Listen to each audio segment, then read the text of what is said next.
Hello friends, welcome back to T point tech. Student. Previous video में हमने cover किया था break and continue statement in loop. आज हम कवर करेंगे लूप में इंक्रीमेंट और डिक्रीमेंट ऑपरेटर्स का यूज कैसे किया जाता है और उसके सिंटैक्स को कैसे लिखा जाता है। स्टूडेंट, मेनली जो इंक्रीमेंट और डिक्रीमेंट ऑपरेटर हैं वो दो तरह से लिखे जाते हैं, बाइनरी और यूनरी। ये मेन है। एक असाइनमेंट भी होता है, ठीक है, जिसका ज्यादा यूज नहीं होता, लेकिन हम उसको भी कवर करेंगे। स्टूडेंट, बाइनरी इंक्रीमेंट और डिक्रीमेंट जो है उसका जो लॉजिक है वो दो ऑपरेंड्स और एक ऑपरेटर के साथ बनता है। जैसे कि अगर आप बाइनरी इंक्रीमेंट करना चाहते हैं तो लॉजिक इस तरह से है, जैसे आपने ए की वैल्यू 3 लिखी है, असाइन करिए, आप चाहते हैं कि ए की वैल्यू 4 हो जाए, तो आप इसको इस तरह से लिख सकते हैं, ए इक्वल टू ए प्लस 1। तो स्टूडेंट, यहां पर जो ये ए है और ये जो 1 है ये ऑपरेंड है और जो प्लस है ये ऑपरेटर है। तो जिस सिंटैक्स में दो ऑपरेंड और एक ऑपरेटर हो उसको हम बाइनरी एक्सप्रेशन कहते हैं, ठीक है। अब इसमें इंक्रीमेंट हो रहा है, ए में प्लस कर दिया जाए ए की वैल्यू, तो ये एक बाइनरी इंक्रीमेंट कहलाएगा, ठीक है। इसी तरह से अगर आप लिख देते हैं ए इक्वल टू ए माइनस 1, तो इसमें ए और 1 ऑपरेंड है और जो माइनस है ये ऑपरेटर है, ठीक। तो इसमें क्या हो रहा है, ए की वैल्यू में से एक 1 माइनस हो रहा है, तो ए की वैल्यू 3 है, माइनस 1, तो ए की वैल्यू 2 हो जाएगा। तो इसमें दो ऑपरेंड है, एक ऑपरेटर है और ये माइनस कर रहा है ए की वैल्यू को, तो इसे हम कहेंगे डिक्रीमेंट ऑपरेटर, ठीक, बाइनरी डिक्रीमेंट ऑपरेटर। क्लियर है। इसी को लिखने का एक शॉर्ट हैंड तरीका भी है, उसको आप इस तरह से लिख सकते हैं, ए प्लस इक्वल टू 1। यानी कि जो आप ये सिंटेक्स लिख रहे हैं इसको आप इस तरह से भी लिख सकते हैं शॉर्ट हैंड में, कि ए में प्लस कर दिया जाए 1। क्लियर है। इसी तरह से अगर आप डिक्रीमेंट भी लिखना चाहते हैं, डिक्रीमेंट का, तो आप इसको इस तरह से लिख सकते हैं, ए माइनस इक्वल टू 1। अब बस एक चीज आपको इसमें याद रखनी है, जो नोटिस करिएगा, कि ये जो प्लस और इक्वल टू है इनके बीच में स्पेस नहीं होना चाहिए, ये स्पेस अलाउड नहीं है। तो कहने का मतलब ये है, ये बिल्कुल इससे लगा हुआ होना चाहिए, ठीक है। जैसे ये माइनस है, ये भी बिल्कुल यहाँ लगा हुआ, इनके बीच में स्पेस नहीं होती, ये स्पेस नहीं है इन दोनों के बीच में, यहाँ भी स्पेस नहीं। क्लियर है। तो ये बाइनरी को लिखने का ही एक शॉर्ट हैंड तरीका है, ठीक है, जिसको हम असाइनमेंट इंक्रीमेंट या डिक्रीमेंट कह सकते हैं, ठीक है। चलिए, इसमें ज्यादा लॉजिक नहीं है समझ में, ये सिंपल है, समझ में आ जाते हैं, तो इसके पीछे कोई लॉजिक नहीं है। लेकिन जो यूनरी और ऑपरेंड इंक्रीमेंट और डिक्रीमेंट ऑपरेटर है यूनरी, इसमें लॉजिक है, इसमें समझना पड़ेगा। सबसे पहले हम प्री को समझते हैं, प्री इंक्रीमेंट और डिक्रीमेंट क्या होता है। प्री का मतलब होता है पहले। अब इसमें क्या लॉजिक है स्टूडेंट, देखिए, सिंपल तो यही है कि आपने ए की वैल्यू 3 लिखी है और आप इसको इंक्रीमेंट करना चाहते हैं, प्री इंक्रीमेंट, तो आप सीधा प्लस प्लस ए लिख दीजिए, तो ए की वैल्यू 4 हो जाएगी। या आप माइनस माइनस ए लिख देते हैं तो ए की वैल्यू 2 हो जाएगी, ये ऑपरेटर। तो यहाँ पर ये प्लस प्लस और माइनस माइनस ऑपरेटर, तो जिसमें एक ऑपरेंड और एक ऑपरेटर हो उसको यूनरी कहते हैं। जैसे कि यहाँ पर आप चेक कर रहे हैं कि यहाँ पे प्लस प्लस एक ऑपरेटर है, तो ये एक ऑपरेटर हो गया और ये एक ऑपरेंड हो गया, तो एक ऑपरेटर एक ऑपरेंड, ये हो गया यूनरी। इसी तरह से आप यहाँ चेक करिए, ये ऑपरेटर हो गया, ये ऑपरेंड हो गया, तो एक ऑपरेटर एक ऑपरेंड, तो ये हो गया आपका यूनरी डिक्रीमेंट, ठीक है। तो यहां तक तो कोई इसमें लॉजिक नहीं। लॉजिक यहां पर जो आएगा वो असाइनमेंट के टाइम है, कि ये प्री और पोस्ट में डिफरेंस क्या होता है। देखिए, अगर आप यहां लिख रहे हैं b equal to plus plus a, ठीक है, और एक लिख रहे हैं c is equal to A plus plus, ठीक है, तो स्टूडेंट एक जगह तो मैं यूज कर रहा हूं प्री इंक्रीमेंट का यहां पर, और नीचे वाले में यूज कर रहा हूं मैं पोस्ट इंक्रीमेंट। अब इन दोनों में डिफरेंस ये है स्टूडेंट, प्री इंक्रीमेंट में याद रखिएगा, सुनिएगा ध्यान से, प्री इंक्रीमेंट में पहले इंक्रीमेंट होगा, बाद में वैल्यू असाइन की जाएगी। यहाँ पे प्लस प्लस ए का मतलब ये हुआ कि पहले ए में इंक्रीमेंट करिए, फिर वैल्यू बी को असाइन करिए। तो यहाँ पर ए की वैल्यू 3 है, आपने उसको प्लस प्लस ए लिखा, तो ये ए की वैल्यू यहाँ पर 4 हो जाएगी इंक्रीमेंट होकर, फिर ये बी को असाइन की जाएगी। तो यहाँ पर बी की जो वैल्यू आएगी वो 4 आएगी और ए की वैल्यू भी 4 होगी। समझ में आ गया? लेकिन अगर आप इसको पोस्ट इंक्रीमेंट में लिख रहे हैं और ए की वैल्यू 3 है, तो पोस्ट में क्या होता है, पहले वैल्यू असाइन करेगा, बाद में इंक्रीमेंट करेगा। यानी कि यहाँ पर ए की वैल्यू पहले वो सी में असाइन करेगा, तो सी को मिल जाएगी 3, फिर बाद में ए में इंक्रीमेंट होगा तो ये आएगी 4। ये डिफरेंस है दोनों, प्री और पोस्ट। इसका एक बार आप प्रैक्टिकली करके देख लीजिए, क्योंकि बहुत इंपॉर्टेंट है ये कि इंटरव्यू के क्वेश्चंस प्री इंक्रीमेंट, डिक्रीमेंट और पोस्ट इंक्रीमेंट डिक्रीमेंट से पूछे जाते हैं एक्सप्रेशंस में। ठीक है, चलिए, जैसा कि आपने यहाँ पर एक ए की वैल्यू आपने यहाँ पर 3 रखी, तो अगर आप बाइनरी इंक्रीमेंट लेके चल रहे हैं तो आप सिंपल लिख दीजिए ए इक्वल टू ए प्लस 1, लीजिए हो गया। तो यहाँ पर आप प्रिंट करा के देखेंगे ए को, तो ए की वैल्यू आपको मिलने वाली है 4। ये देखिएगा, ए की वैल्यू आपको 4 मिलेगी, स्क्रीन पर 4 प्रिंट होगा। ये देखिए, ये देखिए 4 आ गया ए की वैल्यू। ठीक है, अब इसी चीज को अगर आप शॉर्ट फॉर्म में लिख रहे हैं ना, तो देखिए यहां से लिखिएगा ए प्लस 1, ये सेम वही काम करेगा जो ए इक्वल टू ए प्लस 1। ये देखिए, अभी भी आंसर 4 आएगा। ये देखिए 4 आ गया। चलिए, अब एक काम करिए, इनके बीच में स्पेस रख, अब रन करके देखिए, देखिए एरर आ गई बिफोर टोक। ठीक है, एक्सप्रेशन चाहिए इसको, तो ध्यान रखिएगा इन दोनों के बीच में स्पेस नहीं होना चाहिए। क्लियर है? सिंपल है, याद रहेगा। अब इंक्रीमेंट और डिक्रीमेंट का देखते हैं। तो आपने लिखा ए प्लस प्लस, ठीक है स्टूडेंट, ए की वैल्यू यहाँ भी 4 मिलेगी आपको। ठीक है, कोई दिक्कत नहीं, ये देखिए 4 आएगा। ठीक, अगर इसी चीज को आप अगर प्लस प्लस ए लिख देते हैं तो भी कोई इसमें दिक्कत नहीं, अभी भी ए की वैल्यू आपको 4 ही मिलेगी। ये देखिए, ठीक। अब मेजर डिफरेंस कब है? मेजर डिफरेंस है जब आप किसी को वैल्यू असाइन कर, अब आपने यहाँ पर बी को असाइन करा है, ए और बी। अब आप देखिएगा, यहाँ पर मैं प्रिंट भी कराता हूँ जिससे कि ज्यादा हम इन चीजों को समझ सकें। ये देखिए, चलिए अब देखिएगा स्टूडेंट क्या डिफरेंस है। यहाँ पर प्लस प्लस ए लिखा है, तो इसका मतलब ये होता है कि पहले ए में इंक्रीमेंट करेगा, ए की वैल्यू को 1 वैल्यू से इंक्रीज कर देगा, तो ए की वैल्यू 3 से 4 हो जाएगी, फिर वो बी को असाइन करेगा।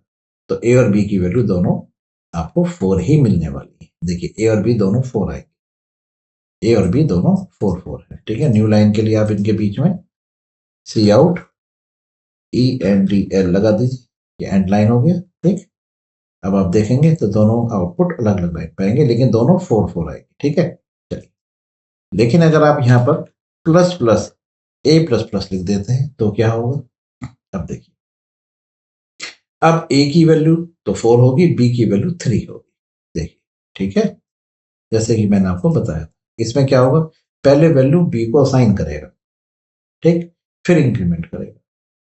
तो वैल्यू ए की इंक्रीमेंट होने से पहले बी को असाइन हो गई ना, इसलिए वहां पर 3 हो गया, और बाद में इंक्रीमेंट हुआ हमें, तो ए में इंक्रीमेंट होने पर 4 हो गया, लेकिन बी की वैल्यू उससे पहले असाइन हो चुकी थी 3, तो वो चेंज नहीं होगी। ये दोनों में डिफरेंस होगा। ठीक है, चलिए, अब अगर इसकी कुछ एक्सप्रेशन आ जाए तो कैसे सॉल्व करें? देखिए, जैसे ए plus plus into A plus plus into A plus, अगर इस तरह की इक्वेशन आ जाए तो कैसे सॉल्व करें? तो स्टूडेंट यहाँ पर आपको एक फॉर्मूला लिखना है जो मैंने आपको बताया। अगर आपको इस तरह की एक्सप्रेशन आ जाए तो कैसे सॉल्व करेंगे? देखिए, आउटपुट कैसे निकालना, ए की वैल्यू आपने 3 असाइन करी है, और यहाँ पर आप कह रहे हैं B equal to A plus plus into A plus plus into A plus, ये है। अब पहले चेक करिए यहाँ पर जो ऑपरेटर्स यूज हो रहे हैं वो सारे यहाँ भी पोस्ट है, यहाँ भी पोस्ट है, यहाँ भी पोस्ट है। तो उसका मतलब क्या हुआ कि पहले वैल्यू असाइन होगी, ठीक है, बाद में इंक्रीमेंट हो। यानी कि आप यहाँ पर फॉर्मूले के तौर पे ऐसे लिख लीजिए, पहले असाइन बाद में इंक्रीमेंट, पहले असाइन बाद में इंक्रीमेंट, पहले असाइन बाद में increment, ठीक है, इस तरह से लिख लीजिए। ए की वैल्यू जब यहाँ आएगी तो ए की वैल्यू आपको मिलने वाली है 3। तो पहले असाइन करेगा, तो आपने ए की वैल्यू असाइन कर दी 3, बाद में इंक्रीमेंट करेगा, ठीक है। तो इंक्रीमेंट होकर कितनी हो गई 4। पहले असाइन करी, बाद में इंक्रीमेंट करी। अब ये आगे बढ़ेगा, आगे आगे चलिए। अब यहाँ पर पहले वैल्यू पोस्ट है, असाइन करेगा, तो वैल्यू असाइन करेगा 4, ठीक है। बाद में इंक्रीमेंट करेगा, बाद में वैल्यू हो जाएगी 5, ठीक है, क्लियर है। अब इन दोनों ऑपरेटर्स को सॉल्व करेगा,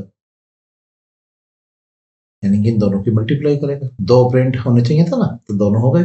अब इन दोनों की मल्टीप्लाई, तो वैल्यू जो असाइन करिए उसे आप कंसिडर करिए, ये आ गई। तो 3 4 जा 12, यानी कि इन दोनों की मल्टीप्लाई होने पे 12 आया। फिर वैल्यू आगे पहुंच जाएगा। अब पोस्ट इंक्रीमेंट है, पहले वैल्यू असाइन करेगा, वैल्यू असाइन करके 5 हो जाएगी।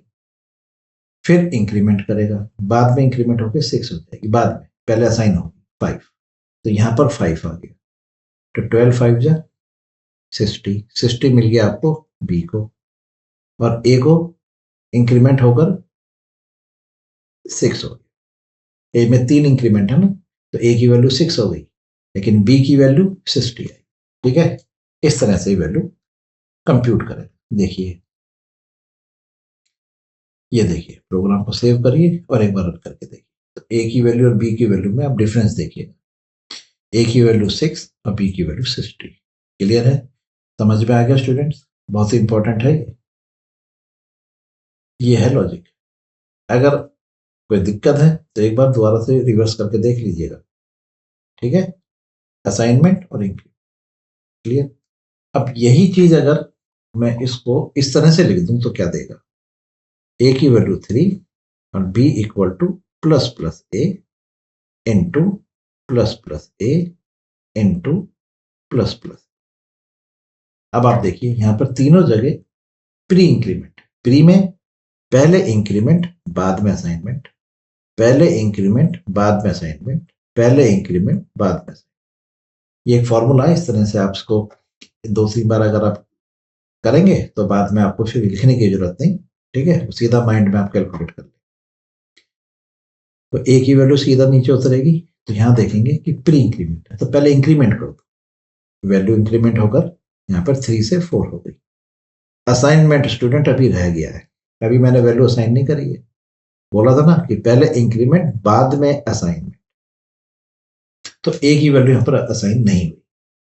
चलिए अब आगे बढ़िए, इंक्रीमेंट, इंक्रीमेंट होकर आई की वैल्यू क्या हो जाएगी, ए की वैल्यू क्या हो जाएगी 5।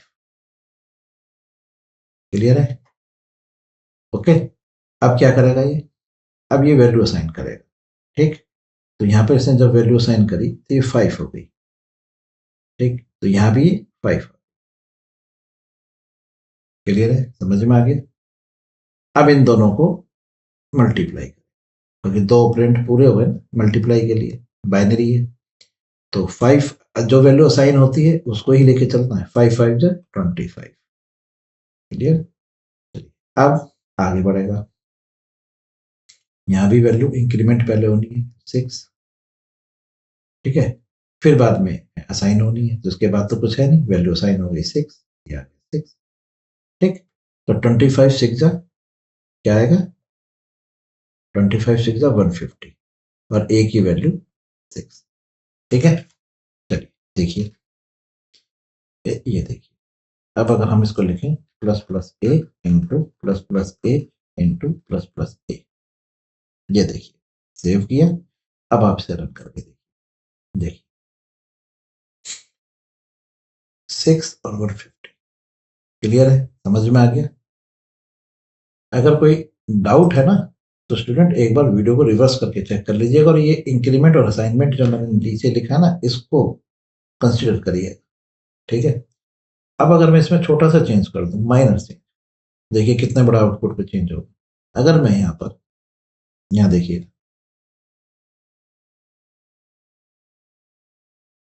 यहाँ अगर मैं लिख दूं ए प्लस, तो क्या हो जाए? तो स्टूडेंट पहले फॉर्मूला लगाएं। देखिए फॉर्मूला कैसे लगेगा, ये प्री है तो पहले इंक्रीमेंट फिर असाइनमेंट, ये पोस्ट है, इसमें पहले असाइनमेंट होगा फिर इंक्रीमेंट होगा। क्लियर है? चलिए अब देखते हैं कि ए और बी का क्या आउटपुट है। ए को लेके यहाँ आएगा, पहले देखेगा प्री इंक्रीमेंट है तो पहले इंक्रीमेंट करेगा, तो ए की वैल्यू इंक्रीमेंट होकर 4 हो जाएगी। असाइनमेंट अभी नहीं हुआ है, बाद में करेगा ना, जब ये पूरी एक्सप्रेशन तैयार हो जाएगी फिर आगे बढ़ेगा। तो ए की वैल्यू यहाँ पर आएगी, इंक्रीमेंट हो गया था 4 से यहाँ पर 4 आ गई। अब यहाँ पर असाइनमेंट है, क्योंकि ये पहले पोस्ट है, पहले वैल्यू असाइन करेगा, तो यहाँ पर वैल्यू उसने असाइन कर दी 4, फिर बाद में इंक्रीमेंट करेगा, तो हो गई 5 हो गई। अब ये 2 ऑपरेंड भी तैयार हो गए। अब जब इसने यहाँ पर इंक्रीमेंट कर दिया 5, पहले वैल्यू असाइन कर दी 4, फिर इंक्रीमेंट कर दिया, इंक्रीमेंट होने के बाद ए की वैल्यू 5 हो गई। अब यहाँ पर 5 आ गया। क्लियर है? समझ में आ गया? क्योंकि अब ये फाइनल होगी ना, वैल्यू मल्टीप्लाई होने जा रही है। अब आपने वैल्यू असाइन करी है प्री वाले, तो 5 असाइनमेंट वैल्यू उठानी है, जो वैल्यू असाइन होती है वो कंसीडर की। 5 4 जा 20, यानी कि इन दोनों मल्टीप्लाई होने के बाद 20 जनरेट। अब ये आगे बढ़ेगा, ये प्री है तो प्री में मतलब पहले इंक्रीमेंट कर दो, तो इंक्रीमेंट होकर यहाँ तक 6 आ चुके हैं, 5 आया था 6 हो गया। अब ये फाइनल होने जा रहा है तो इसकी वैल्यू भी 6 हो गई, तो आप यहाँ पर आपने 6 रख दिया। तो 26 जा 120, यहाँ पे बी की वैल्यू 120 और सी ए की वैल्यू 6 है। क्लियर है? चेक करें, देखिए यहां पर आपने केवल प्लस प्लस ए प्लस प्लस, ठीक है। अब आपसे रन करके देखिए, देखिए 6 और 1। क्लियर है? समझ में आ गया? चलिए अब अगर यही डिक्रीमेंट ऑपरेटर के साथ हम यूज करें तो कैसे यूज करेंगे डिक्रीमेंट ऑपरेटर? तो देखिए,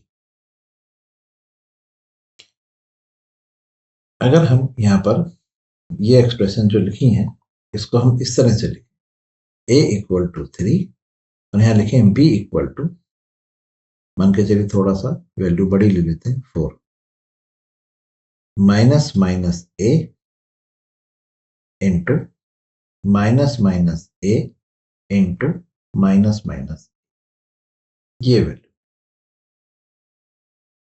इनको हमें एक्सप्रेशन को इवेल्यूएट करना है, और ये आपके प्री डिक्रीमेंट है, तो कैसे काम करें? और ए और बी की वैल्यू असाइन प्री में, यानी कि पहले डिक्रीमेंट बाद में असाइनमेंट। प्री का मतलब होता है पहले, तो पहले क्या होगा डिक्रीमेंट फिर असाइनमेंट, फिर डिक्रीमेंट फिर असाइनमेंट, फिर डिक्रीमेंट फिर असाइनमेंट। क्लियर है? और ये एक्सप्रेशन ये है, ठीक है। यहाँ पे अगर ब्रैकेट नहीं भी लगे तो 2 ऑपरेंड के बीच में इन दोनों की ही मल्टीप्लाई होनी है। क्लियर है? तो यहाँ पर ए की वैल्यू 4 आएगी, आ गई। प्री है तो पहले डिवाइड करेगा, ओ सॉरी डिवाइड कर माइनस करेगा, तो माइनस होने पे डी डिक्रीमेंट होने के बाद 3 हो गया, असाइनमेंट नहीं करेगा, बताया था ना। प्री वाले केस में असाइनमेंट बाद में होता है, तो यहाँ पर क्वेश्चन मार्क मतलब वैल्यू रह गई यहाँ पर। अब ये आगे बढ़ेगा, यहाँ भी आपको प्री मिला तो यहाँ पर भी पहले डिक्रीमेंट करेगा, तो ऑलरेडी डिक्रीमेंट होकर कितनी हो चुकी थी 3, यहाँ पर फिर डिक्रीमेंट हो गया तो 2 हो गई।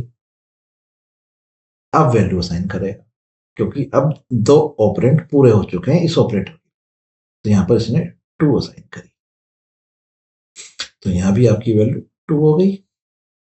क्लियर है?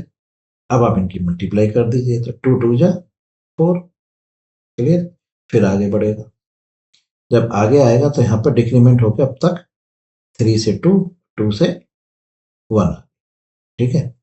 अब अगर आप यहाँ पर डिक्रीमेंट कर रहे हैं 2 माइनस माइनस तो यहाँ पर 1 हो गया। ठीक, वैल्यू भी असाइन हो जाएगी 1। अब जो आपकी असाइनमेंट वैल्यू है वो आप उठा लीजिए 1 इंटू 1, तो यहाँ तो बी की वैल्यू 4 आएगी और ए की वैल्यू 1 आएगी। क्लियर है, समझ में आ गया?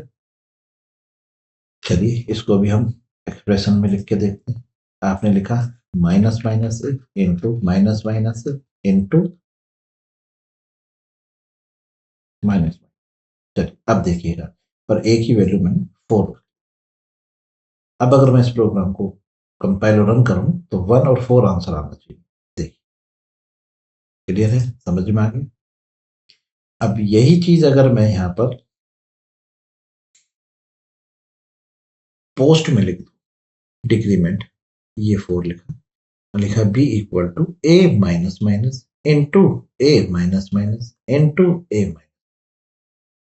अब ए और बी की वैल्यू क्या आएगी? तो पोस्ट है, यानी कि बाद में करेगा।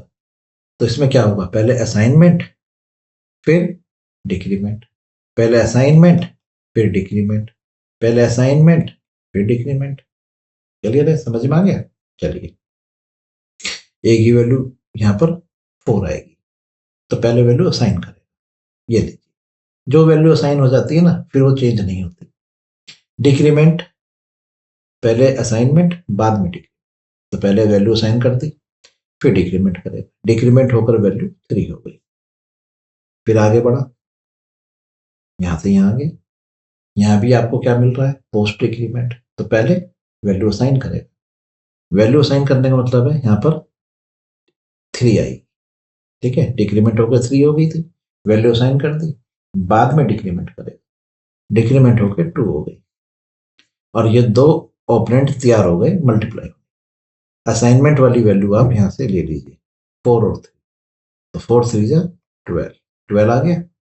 फिर आगे बढ़े, अब डिक्रीमेंट वाली वैल्यू जो हो गई 2, वो आगे बढ़े। यहाँ भी क्या है, पोस्ट है, तो यहाँ भी पहले वैल्यू असाइन कर देगा 2, बाद में डिक्रीमेंट करके 1, तो यहाँ पर आ गई 2।